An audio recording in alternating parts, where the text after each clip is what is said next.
Namaskar. Welcome to another episode of Editorial.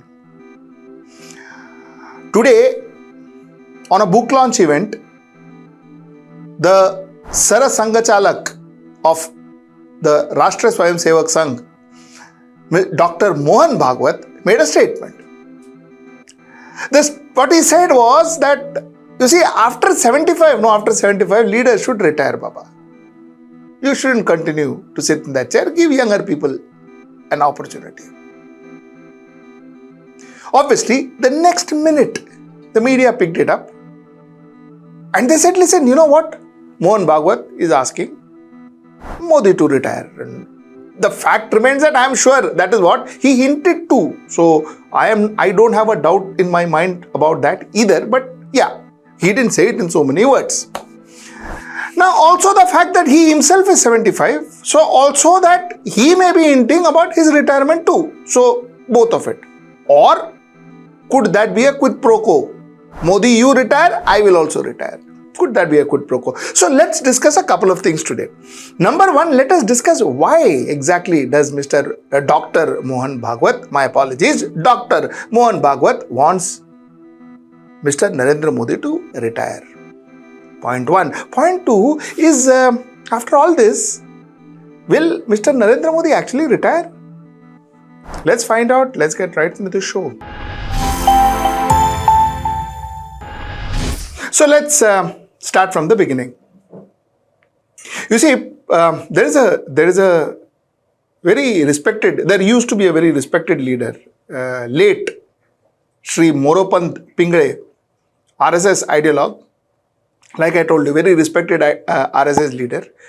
And there was a book launch, a book that was dedicated to him, which was launched in Nagpur and launched by Dr. Mohan Bhagwat. So this entire incident happened on Wednesday, and this entire incident flared up from that particular book launch. Now, Dr. Mohan Bhagwat, during the book launch, quoted Moropant Pingale and said that, listen, Moropant Pingale had said that when, they give you that 75-year shawl, when they celebrate your 75th year and they put that shawl around you, you should understand that it is time for you to now move aside and let somebody younger take over your position. He says, Dr. Bhagwat said that he too agreed to what Mr. Moropant Pingale said. This is where this entire narrative that Dr. Mohan Bhagwat wants Mr. Narendra Modi to move aside and let somebody else take that position, this entire narrative started blowing up.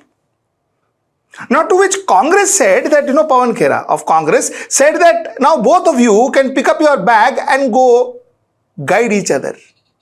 He said both of you. Why? Because even Dr. Mohan Bhagwat is going to turn 75. So, both of you are going to turn 75 in a couple of months. So, it is better that both of you pick up your bag and go and guide each other. This is what Congress said. Now, I don't know whether they said it out of sheer desperation or they said it out of frustration. I don't know why they made this statement, but whatever it is, that is their problem.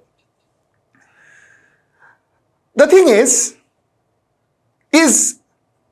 or does Mohan Bhagwat wants Narendra Modi out? The answer to this question in my mind is yes. Mohan Bhagwat wants Narendra Modi to retire now. And I think of 5 reasons why he wants it to happen. The first and the foremost reason is the core essence of the Sangha Parivar. The core essence of Sangha Parivar, which is also adopted by Bharatiya Janata Party, and that is nation first, party next, and self last. This core essence of the Sangha Parivar and the Bharatiya Janata Party, which is almost a political wing of the Sangha Parivar, though not officially, this particular concept has been completely shaken after Modi took over. Because when Modi took over, it was Modi first, Modi second, and Modi last. I am not saying therefore Modi was not bothered about the nation. I am not saying, I am not alleging any of those. But what I am saying is the way he projected himself is Modi first, Modi next, and Modi last. Why? Because the country was working on something called as a Modi guarantee. Not the government's guarantee, not Bharatiya Janata Party's guarantee, not Hindu guarantee, nothing. Modi's guarantee. So all of a sudden, everything else, the Kamal, the BJP, the saffron, everything else kind of started merging into this one character called Modi. And that one character started becoming bigger than everything else. So somewhere that was not going down well with neither Rashtra Swayam Sevak nor with Dr. Mohan Bhagwat. They were not comfortable with this. In fact, it is not something that I am trying to say. Dr.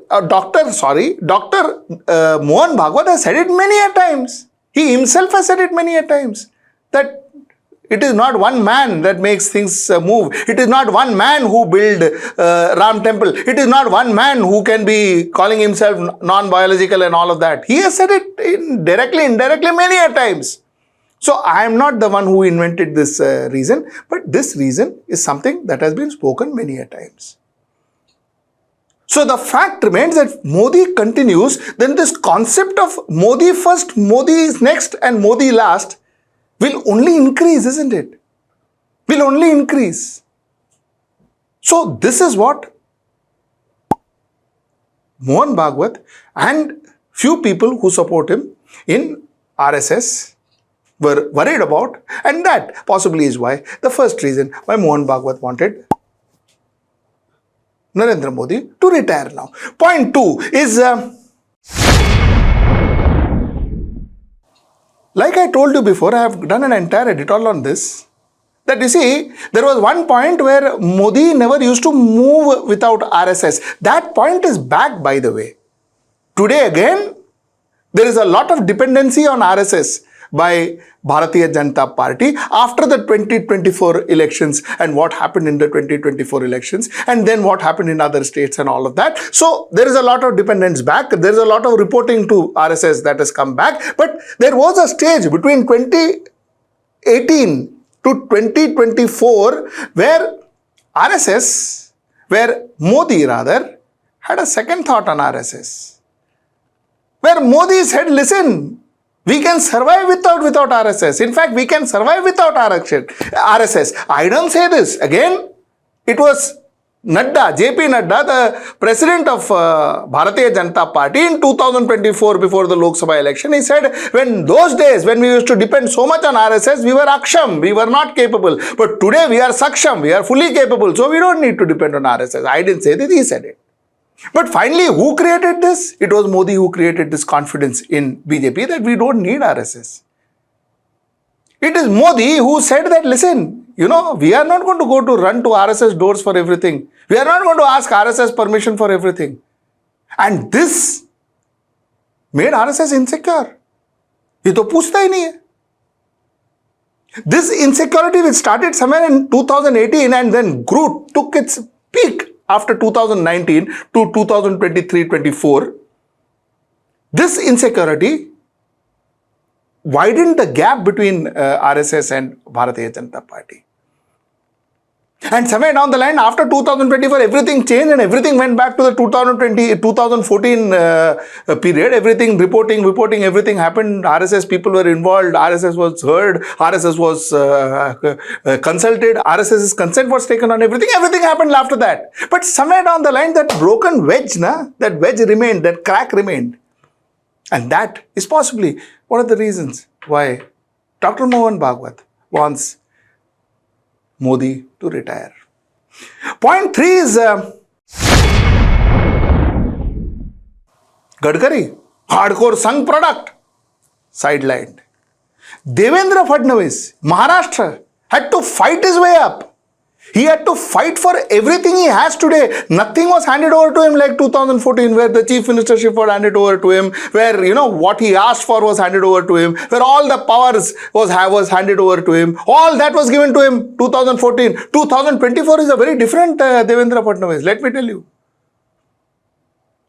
Everything he got, he had to fight for it. Even today he is fighting for it.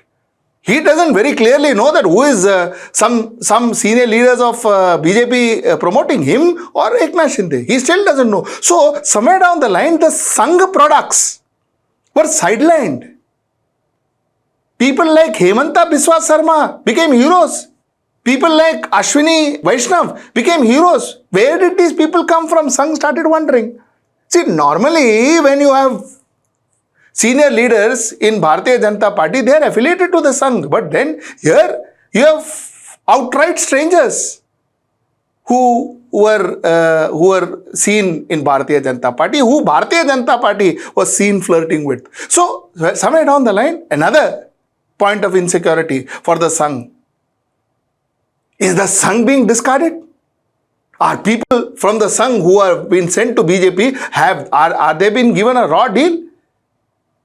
If you believe some experts, then Nitin Gadkari got a raw deal for a long, long time. Since 2014. So that was another very important factor. That Sangh products were sidelined. Another factor that one should consider is corruption. Now, I personally, this is my personal view, I don't think that all the people who are involved directly, indirectly from the Sangh with the government are absolutely spick and span and non-corrupt and all. I don't believe that. Now, I have nothing to prove otherwise, but it is my belief. I don't believe that they are completely non-corrupt. But Sangh sees or feels, or lot of people from Sangh today feels that bhai ye corruption jo hai, wo badhte hi ja raha hai. Our core thought that we are a nationalist party, we are there for the nation, we are there for everything, but corruption is not. There is no end to corruption. Corruption is only growing. So what is happening? And somewhere down the line, most of the Sangh leaders believe that there is a lot of money that Bharatiya Janata Party has amassed. Where is this money coming from? So that's another concern about for Sangh. Concept of the point of corruption. So that's my point number 4. My last point. My last point needs a little bit of elaboration. When a brand is launched in a market, it gets its peak, it reaches its peak. Chances are it can stay in that peak for some time, but there is a point where it starts coming down. And likewise, if you see Narendra Modi's image today, what Narendra Modi was in 2014, what Narendra Modi became in 2019, and what happened to Narendra Modi in 2024 Lok Sabha election gives you that peak.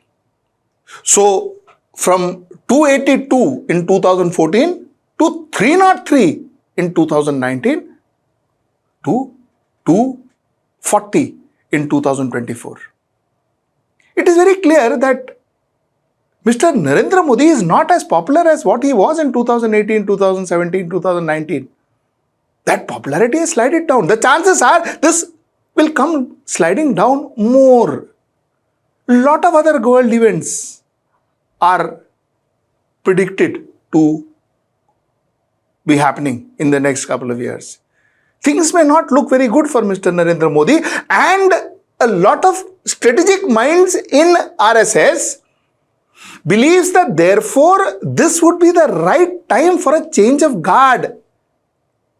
Because A, that new person will have Mr. Narendra Modi to back him, to stand right behind him, and also that new person will have another 2 to 3 years to prove himself, so that by the time you are back to 2029, you have a new, revived, refreshed Bharatiya Janata Party in front of the people, and the people could vote for it.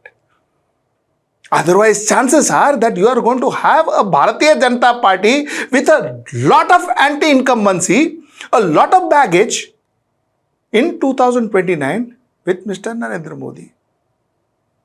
And it may not be too much to think or say that the prospects there doesn't look too good. So, a lot of people in the Sangh believe that it is better that there is a new leadership, there is a change of guard.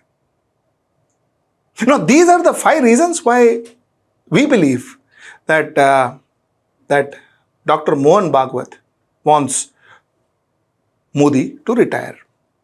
Now, a couple of riders to what I just said.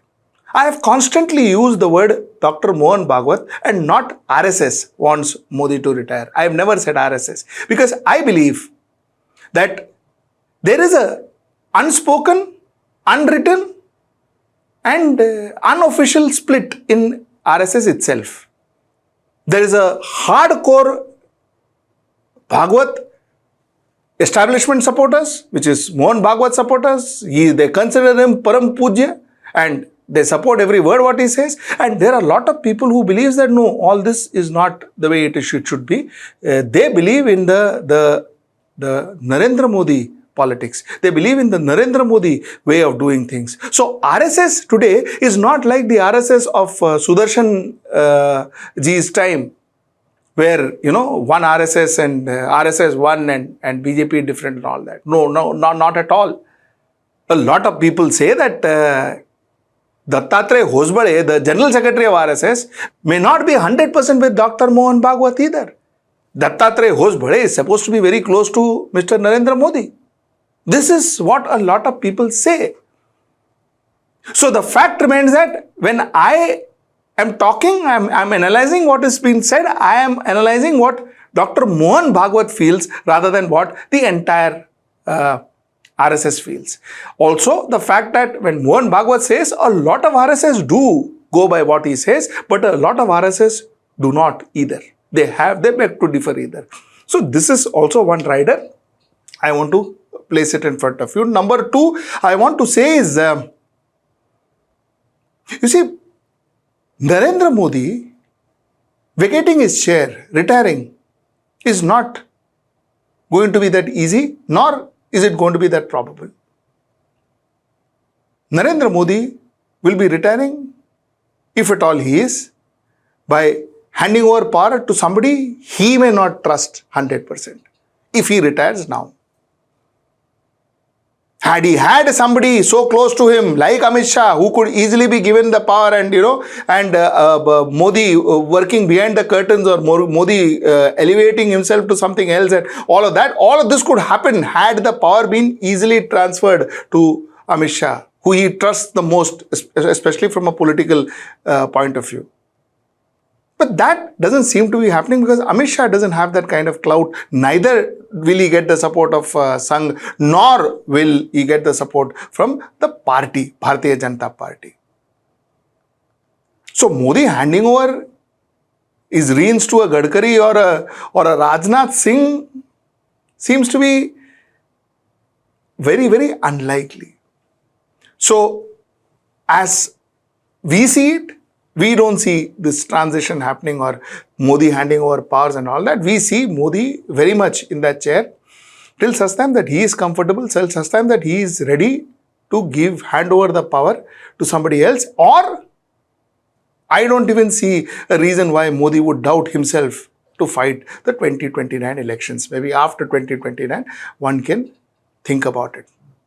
This is the way we see the things happening at the moment. So that's the point I wanted to make today.